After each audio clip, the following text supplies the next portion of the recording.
The snow had been falling continuously for 4 days, burying the cabin up to the lower windowsills. The isolation was absolute. There were no tire tracks, no footprints, no power lines. Just the crushing, unbroken white of the deep woods and the heavy, stagnant air inside the living room. I stood by the frosted glass of the front door, nursing a mug of black coffee, letting the numbing cold of the pain seep into my forehead. I was looking for nothing. I was simply killing time until the winter killed me or the road cleared. That was when I saw the lump on the porch. It was half buried in a drift near the firewood stack. It looked like a pile of dirty, gray rags. I unbolted the door and pushed it open, the heavy wood carving a path through the snow. The freezing air hit my lungs like powdered glass. I stepped out and brushed the snow away from the mass with the side of my boot. It moved, a slow, agonizing expansion of ribs. I dropped to my knees, wiping the frost from its body with my bare hands. The tactile sensation was immediately repulsive. It felt like handling wet, freezing rubber. There was no fur. It was completely hairless, its skin the color of old, bruised ice.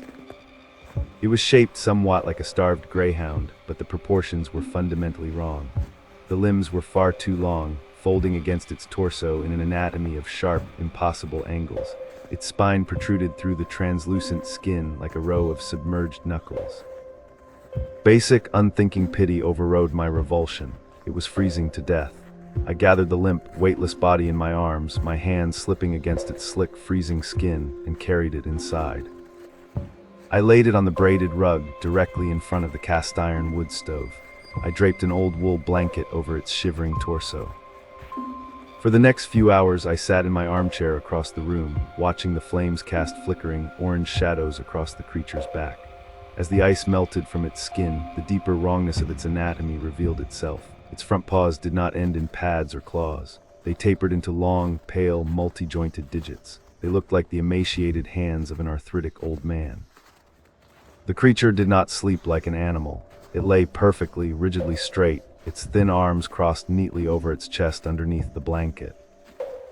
Around midnight, the fire burned down to a dull, red glow. The cabin was plunged into deep shadow. From my armchair, I watched the blanket slowly rise and fall. Then, the creature turned its head toward me. Its face emerged from the folds of the wool. It had no snout. The skull was unsettlingly flat, the jawline blunt and recessed, and then it opened its eyes. They did not catch the ambient light of the embers. There was no animal reflection. They were entirely human, flat, milky white, surrounding tiny, dilated black pupils. It did not look around the room. It did not examine the fire. It locked its eyes directly onto mine, staring with an absolute, terrifyingly intelligent focus. An icy needle of dread pierced the center of my stomach. I did not move. It did not move. We simply watched each other in the suffocating dark. Eventually, sheer physical exhaustion dragged my eyelids down. I drifted into a shallow, paranoid sleep, my chin resting against my chest. When I opened my eyes again, the wood stove was completely black. The room was freezing. I looked down at the braided rug. The wool blanket lay in a crumpled heap on the floorboards. The creature was gone. I slowly pushed myself out of the armchair, my muscles stiff with cold. I scanned the dark corners of the living room, the empty kitchen counter, the shadowed hallway leading to my bedroom. Then I saw the silhouette by the front door. It was not on all fours. The creature was standing perfectly upright, its spine fully extended, making it nearly 6 feet tall. Its impossibly long, pale legs supported its weight effortlessly. It was facing the wooden coat rack. I watched, paralyzed by a creeping, primal terror, as the creature slowly raised its long, multi-jointed fingers. It reached out and grasped the collar of my heavy winter parka. With a jerky, mechanical precision, it guided its thin, gray arms into the sleeves. It pulled the coat over its shoulders, adjusting the fabric to sit perfectly against its frame. Then, wrapped in my clothing, the towering, pale thing slowly rotated its flat, human-like face toward me in the dark, and tilted its head in exactly the same way I did when I was confused. I did not sleep for the next 48 hours.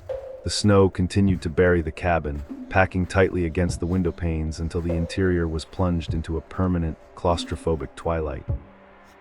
The creature did not attack, it simply returned to the braided rug, folding its impossibly long limbs back into the deceptive posture of a stray animal. But the dynamic had shifted. It was no longer a rescue, it was a surveillance device. Every movement I made was catalogued. I stood at the kitchen counter, gripping the edge of the laminate to stop my hands from shaking. I watched it out of the corner of my eye. I reached up to rub the exhaustion from my forehead. On the rug, the creature raised its long, gray, multi-jointed fingers and pressed them to its flat, featureless brow. The timing was perfectly synchronized. I dropped my hand, the creature dropped its hand. I shifted my weight to my left leg. The creature, still lying down, subtly shifted its hips, mimicking the exact distribution of tension in my spine. It was mapping my physics. It was studying the specific, unique geometry of how I occupied space. The psychological pressure became a physical crushing weight against my chest. I stopped pacing. I stopped cooking. I confined myself to the single armchair, trying to minimize the data I was feeding it. But stillness only forced it to adapt. By the third evening, it abandoned the pretense of the rug entirely. It began to follow me. If I walked to the window to check the snowdrift, it walked 3 paces behind me, matching the exact length of my stride. Its joint structure had silently reorganized, the animalistic bend of its knees inverted, straightening into rigid human pillars. It no longer moved like a starving predator. It moved exactly like a tired, terrified man. I retreated into the narrow bathroom, my chest heaving, and shoved the heavy iron bolt across the door. I gripped the edges of the porcelain sink, staring down at the drain, trying to regulate my breathing. The ambient temperature of the house was dropping, the firewood rapidly dwindling, but I could not bring myself to go back out into the living room. I raised my head and looked at my own exhausted reflection in the vanity mirror. My eyes were sunken, my skin pale and shadowed with thick stubble. I noticed a slight discrepancy in the reflection. The gap at the bottom of the bathroom door, visible in the mirror behind me, was completely blocked. The sliver of light from the hallway was gone, replaced by a solid wall of matte gray flesh pressed flush against the wood. I stared at the mirror, completely paralyzed. Then the brass doorknob slowly began to turn. The iron deadbolt held the wood in place, but the knob completed a full rotation. The creature on the other side was testing the mechanics of the lock. I backed away from the sink, pressing my spine against the freezing shower tiles. From beneath the door, a flat, gray object slid smoothly over the linoleum. It was a photograph. I had kept it on the living room mantel, a Polaroid of myself standing on the porch last summer, wearing a heavy flannel shirt, smiling directly at the camera.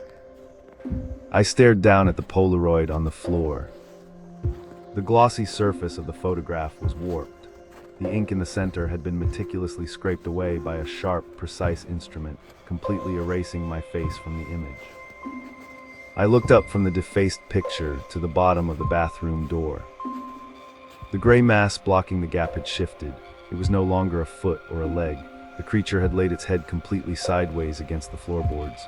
Through the narrow, half-inch gap beneath the wood, a single, milky human eye stared unblinking into the bathroom, fixed perfectly on my erased face in the photograph.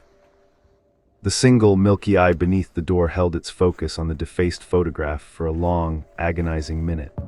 Then, the gray mass simply withdrew into the shadows of the hallway. The bathroom temperature plummeted. Frost began to crystallize at the edges of the vanity mirror, crawling inward like a web.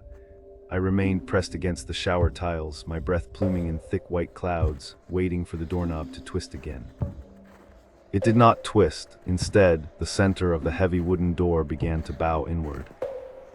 The creature was not manipulating the lock. It was applying a massive, uniform, and entirely silent pressure against the exterior of the wood. I watched the thick oak panels warp. The metal casing of the deadbolt visibly tore through the plaster and the doorframe, peeling the paint back in long, jagged strips. The locking mechanism cleared the ruined frame. The door swung open slowly, revealing the dark expanse of the hallway. A figure stepped out of the shadows and into the harsh, pale light of the bathroom. It wore my heavy winter parka, it wore my flannel shirt and my denim jeans. It stood at exactly my height, its shoulders set with my exact, exhausted posture. I looked up at its face. It was my face. The mimicry was absolute and flawless. The stubble on the jaw, the dark circles under the eyes, the precise curve of the cheekbones. It was a perfect physical mirror image. The flat, gray, featureless skull of the emaciated creature was completely gone, replaced by my own human biology.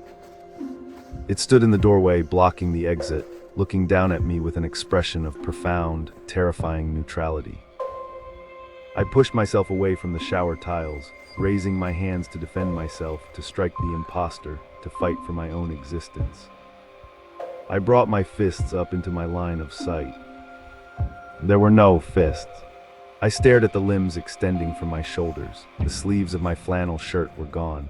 My arms were completely hairless, the skin a translucent, bruised gray, stretched tightly over protruding, knobby bone structures. My hands tapered into impossibly long, multi-jointed digits. They looked like the emaciated claws of an arthritic old man. The panic was a cold, alien chemical flooding a nervous system I no longer recognized. I looked down at my legs. They were bent backward at the knees, the sharp joints folded into a tight, impossible crouch against the bathroom floor. The rehearsal was over. The creature had not simply copied my appearance, it had forced a total geometric and physical exchange.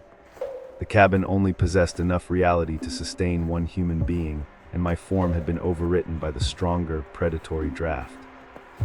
Through the small, frosted square of the bathroom window, a sudden, rhythmic flash of bright yellow light cut through the dark. The sweeping beam of a county snowplow illuminated the deep drifts outside. The road was finally clear. Rescue had arrived. The perfect replica of me standing in the doorway looked toward the flashing yellow light. It raised its human hand, adjusted the collar of my heavy winter coat, and turned its back on me. I watched my own body walk down the hallway to open the front door, leaving me trapped in the freezing shadows of the bathroom, a hairless, shivering monster hiding in the dark.